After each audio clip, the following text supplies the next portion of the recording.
Halo sahabat Nova, saya Gina Esnur, saya sutradara dan penulis skenario film. Hari ini kita akan membahas beberapa karya saya hanya di ruang karya di Nova.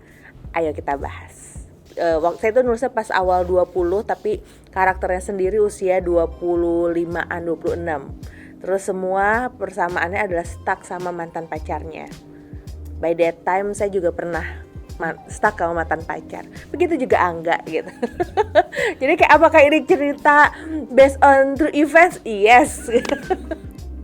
Kita tuh nggak perlu langsung tahu, tapi yang perlu kita jaga adalah kerja keras ketika mengerjakannya. Kadang-kadang mungkin ada orang yang seperti saya hidupnya go with the flow, tapi meanwhile we are in our flow, ya kita harus benar-benar maksimal menjalani prosesnya. Oke Gin, ini ngomongin soal representasi sutradara Indonesia, ya terutama yang perempuan. Masa kamu nggak mau sih? Karena saya mudah terpancing sepertinya. Kalau ngomongin soal isu perempuan, saya ngerasa penting untuk mengambil resiko ini. Akhirnya saya turun lah. Oke, ini tahun berapa ya?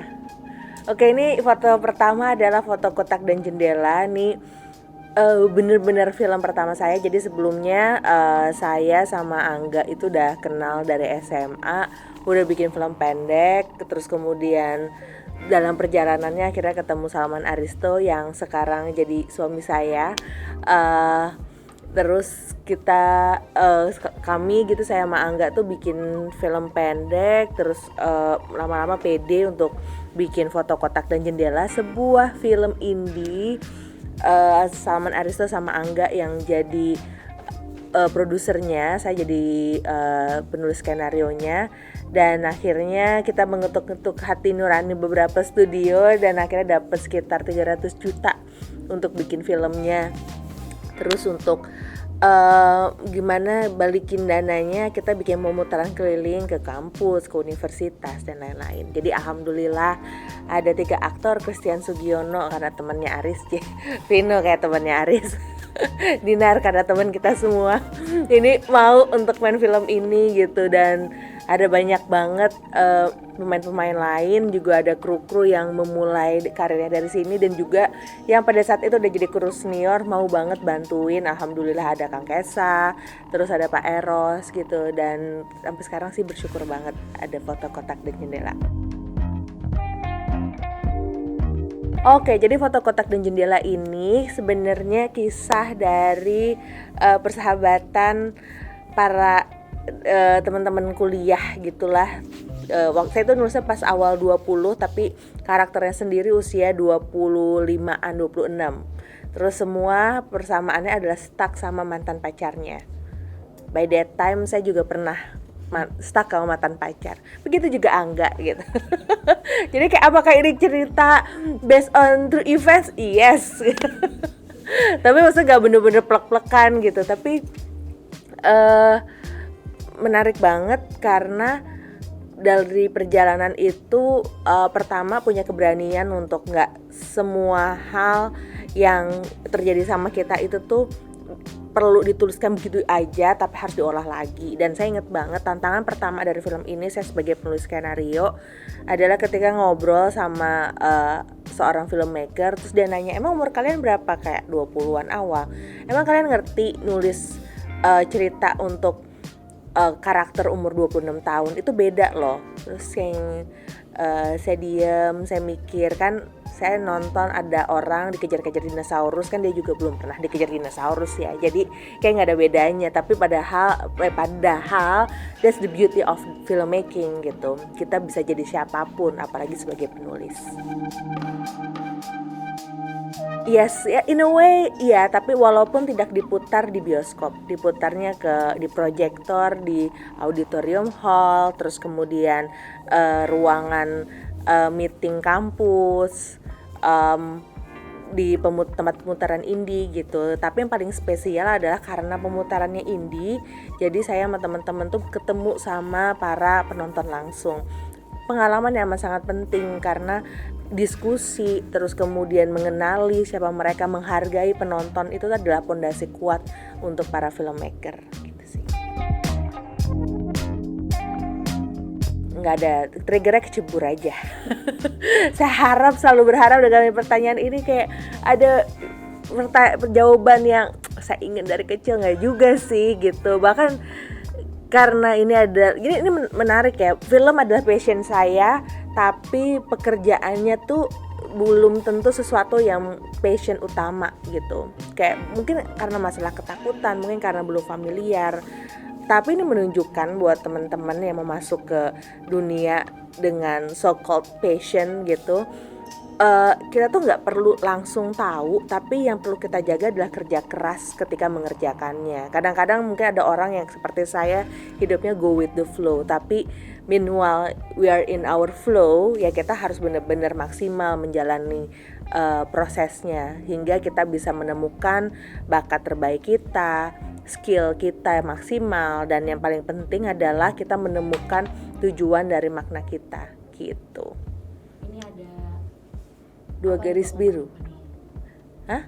momennya pas lagi Oh iya, ada momen dari post pro film 2 garis biru. Ini ada di Crossfade. Crossfade itu adalah sebuah studio mixing sound. Jadi biasanya nih ya, kalau misalnya dalam syuting, jadi ada orang akan merekam, namanya sound recordist, dengan boomer, dengan clip on.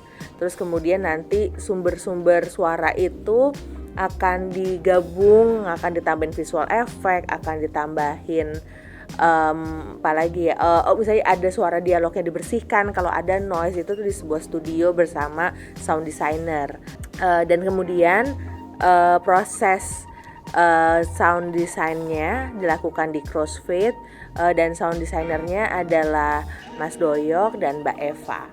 Mbak Eva ini juga sound recordistnya. Amat sangat spesial prosesnya, karena yang paling saya suka dari 2 garis biru karena film itu dibangun dari momen ke momen, nggak semuanya ada establish ruangnya di mana, tapi establish ruang itu tuh ada dalam suara yang kita dengar. Jadi kalau misalnya kita melihat misalnya adegan Dara pertama kali masuk ke dalam rumahnya Bima karena dia diusir sama orang tuanya, samar-samar kita bisa mendengar ada suara dangdut, suara anak nangis, suara lagi berantem, pertandingan bola, dan lain-lain.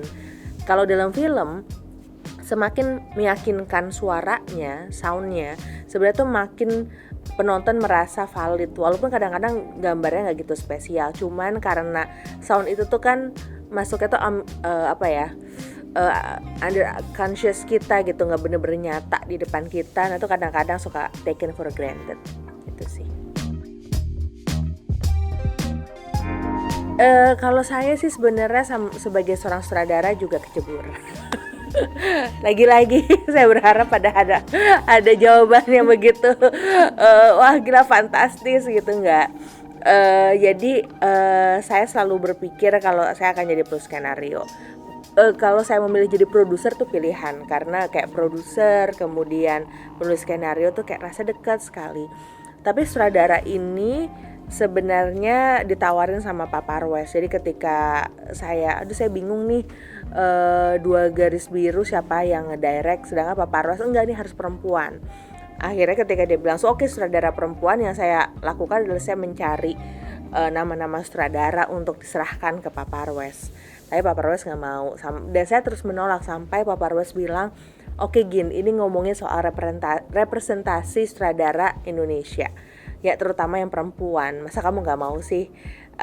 Karena saya mudah terpancing sepertinya.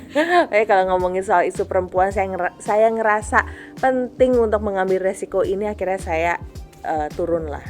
Dan ternyata lagi-lagi kalau kita lagi in the flow, kita harus maksimal. Kalau ada orang ngasih kepercayaan, kita harus profesional dan maksimal. Akhirnya saya mengerjakannya dengan sungguh-sungguh.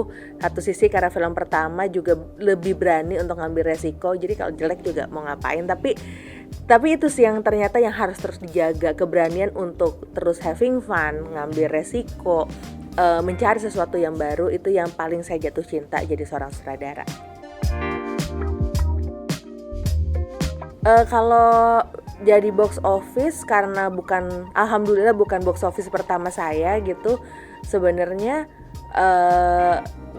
ya senang, tapi emang bukan tujuan utama juga gitu. Karena disiplin untuk tidak menilai karya kita cuma dengan angka penting gitu, angka penonton penting, keberhasilan menghargai itu penting, tapi saya tuh berusaha untuk menjauhkan diri saya pribadi dari achievement yang harus dirayakan, harus disyukuri, tapi jangan sampai itu jadi tujuan utama. Karena yang saya paling takuti kalau misalnya kita kerja cuma buat box office atau penghargaan, hal yang paling penting buat saya tuh hilang gitu, soal having fun dan resikonya gitu. Jadi misalnya kayak oke nih 2 garis biru dengan cara tutur seperti itu, berhasil gitu. Saya bukan jenis orang yang tertarik untuk mengulang menu resep yang sama.